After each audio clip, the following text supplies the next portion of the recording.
jadi masih cukup potensial. Kalau di lahan langsung biasanya kalau dipanennya agak berat, susah. Nah itu akarnya biasanya masih.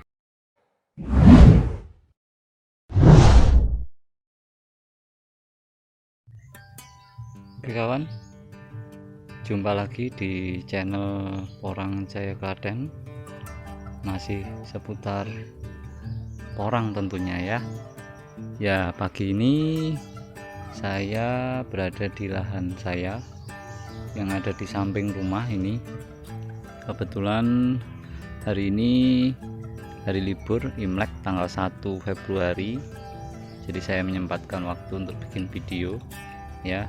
Hari ini adalah kondisi dimana tanaman porang yang kita tanam kemarin sudah mengalami masa dorman hampir 100% ya kawan ya. Ini kondisinya sudah semuanya ripah ya. Ini kemarin sudah kita bersihkan batang-batangnya, ini tumpukan batang sisa-sisanya yang masih ada, sebagian juga masih ada beberapa tanaman yang belum ripah ya. Nah, hari ini saya akan tunjukkan seberapa hasil umbi yang kita dapatkan dari hasil penanaman dengan media polybag semacam ini ya.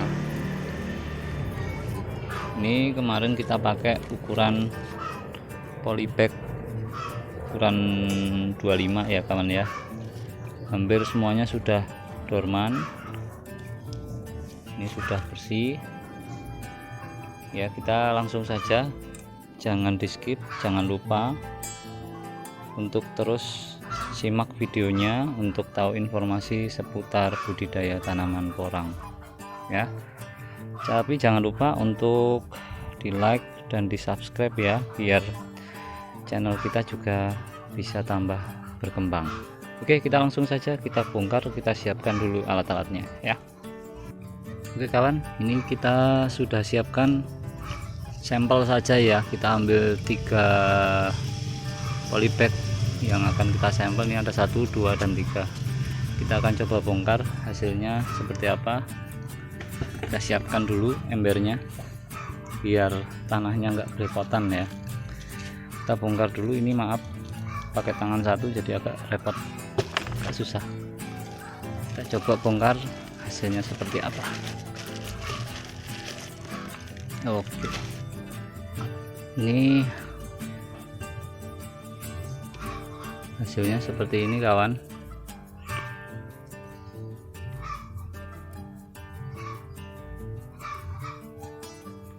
Sebesar telur ayam lebih ya. Ini ya kurang lebih 1 on lebih sedikit ya. Sedikit tips aja, kalau pada saat bongkar usahakan dikasih waktu ya. Ketika kondisi dahan atau pohonnya sudah tumbang, itu jangan langsung dibongkar, tetap dikasih waktu dulu. Supaya apa? Karena memang setelah dorman, batang dorman itu akar-akar dalam umbi itu masih aktif ya, masih cukup aktif. Biasanya ini masih aktif. Kita biasakan untuk bisa dibongkar itu kurang lebihnya ya dibiarkan dulu di dalam tanah, biarkan saja nggak apa-apa, 1 sampai 2 bulan. Nanti kan akar ini akan mengering dengan sendirinya. Nah, pada saat akar itu masih aktif, dia masih cukup potensial untuk menyerap nutrisi-nutrisi yang berasal dari tanah. Unsur hara yang masih ada dalam media tanam itu masih bisa diserap dalam untuk pertumbuhan umbi ya. Jadi jangan terlalu terburu-buru untuk membongkarnya. Oke, kita lanjut untuk polybag yang kedua.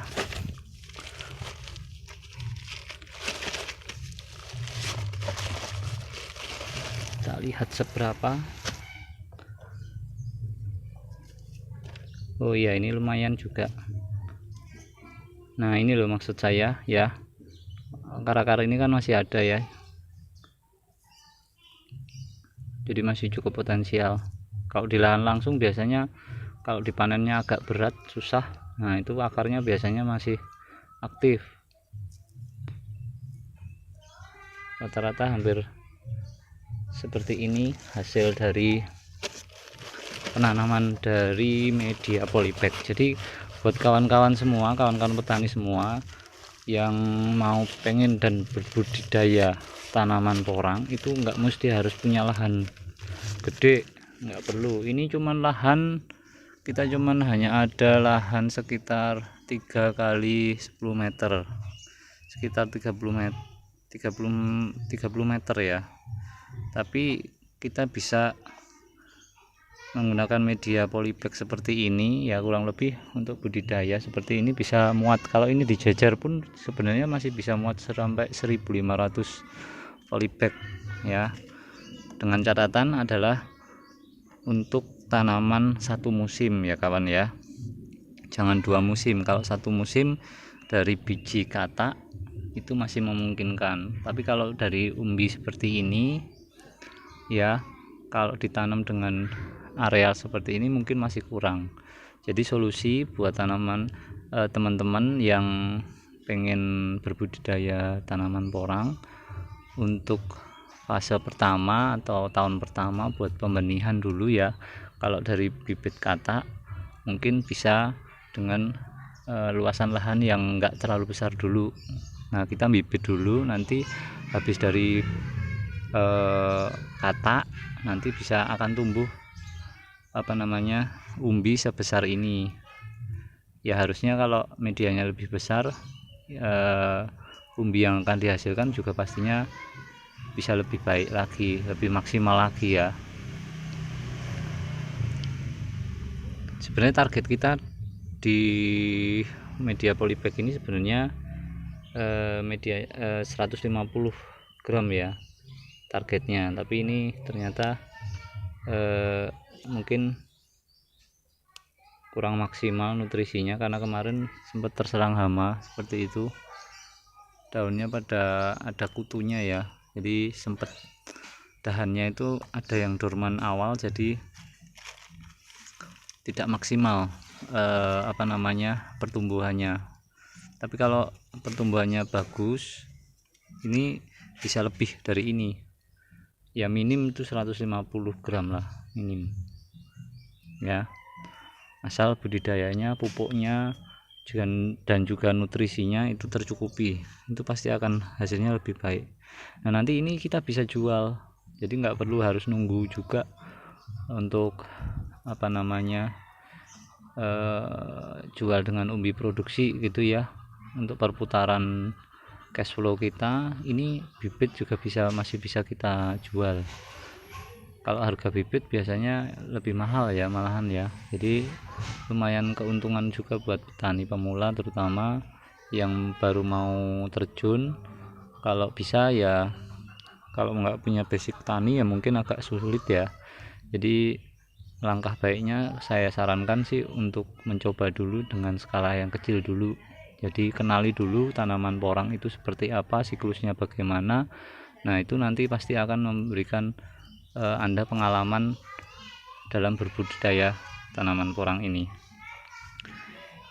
Oke, ini hasilnya kurang lebihnya kita dapat sekitar 1 on ya isi. Kalau dibilang umbi ya ini sekitar 10 up ya.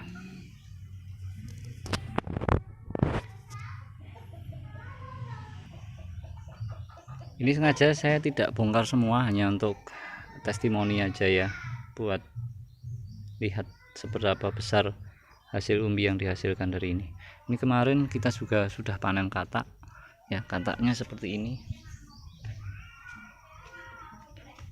Nah ini hasil kataknya yang kita dapat lumayan ya, setidaknya sudah kembali modal ya, sudah kembali modal dari tanaman atau biji katak yang kita tanam kemarin itu sebesar ini kawan ya, hasilnya yang tadi ya sebesar ini. Nah, dari biji katak yang sebesar ini kita tanam bisa menghasilkan sebesar ini untuk satu musim ya. Baru nanti setelah itu kita akan tanam lagi ini umbi yang satu musim ini, tanam lagi. Nanti semoga aja bisa hasilnya bisa lebih better. Harusnya sih standarnya ya bisa 1 kilo lebih lah ya, 1 kilo atau 2 kilo mungkin. Nah itu baru bisa kita panen menjadi umbi produksi. Oke, itu dulu kawan. Terima kasih yang sudah nyimak, yang sudah like. Kalau memang video ini cukup bermanfaat, silahkan di share dan juga bagikan kepada teman-teman lainnya supaya bisa sebagai referensi dalam berbudidaya tanaman porang. Oke, itu aja. Terima kasih yang sudah nyimak. Salam petani porang Indonesia. Sukses.